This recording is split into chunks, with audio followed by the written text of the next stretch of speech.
प्रश्न आपकी किताब में पहले से ही लिखे, उत्तरों की जगह छूटी है, उसकी जगह पे आपको भरना है। प्रश्न नंबर जो पहला है उसका उत्तर होगा प्रयत्ने कृते।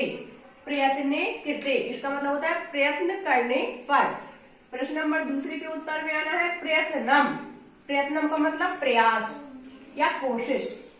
प्रश्न नंबर तीसरे के उत्तर में लिखना है प्रयत्नेन। इसमें तृतीय विभक्ति है, इसका मतलब होगा प्रयत्न से या प्रयत्न के द्वारा।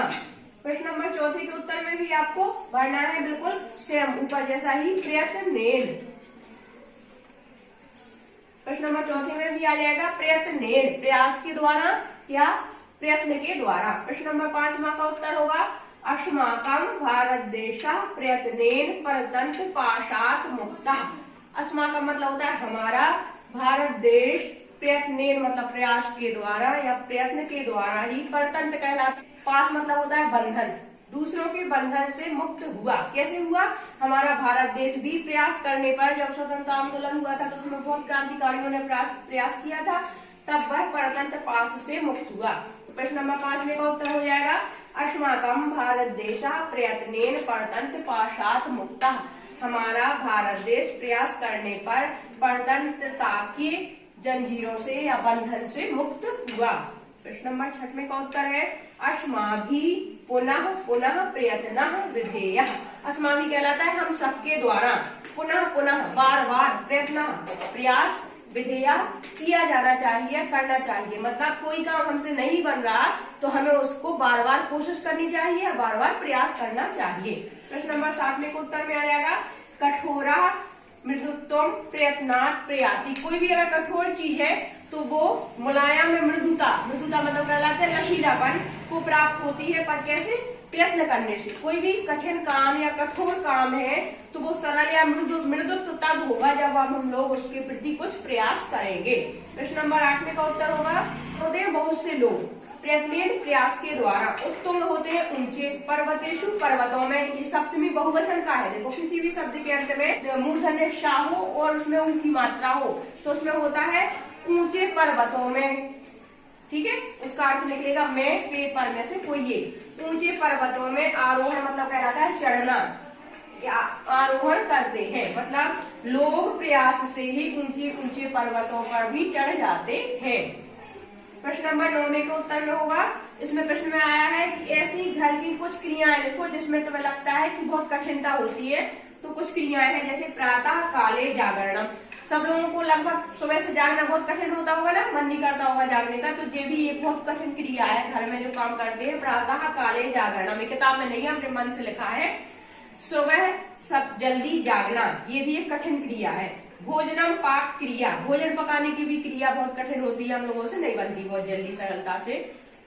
फिर तीसरी क्रिया में है प्रतिदिनस्य पठन क्रियाया निरंतरता नियमबद्धता।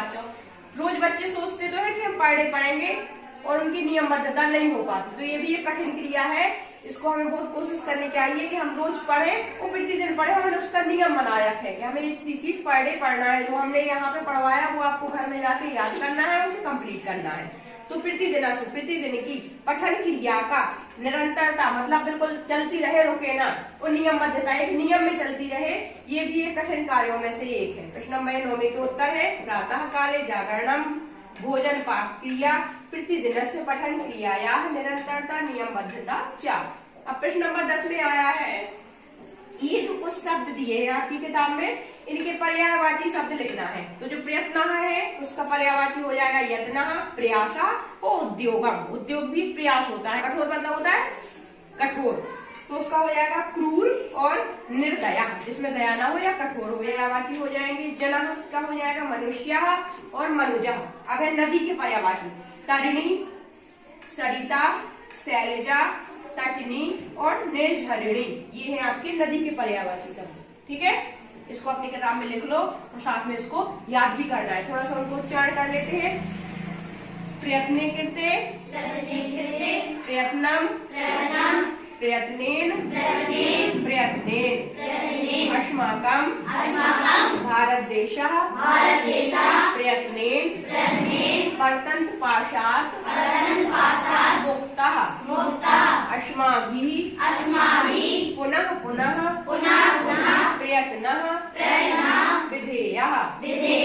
कठोरः मृदुत्वं प्रयत्नात् प्रयाति जनाः प्रयत्नेन उत्तुंग पर्वतेषु आरोहणं कुर्वन्ति प्रातः काले जागरणं भोजन पाक क्रिया प्रतिदिनस्य पठन क्रियायाः निरन्तरता नियमबद्धता च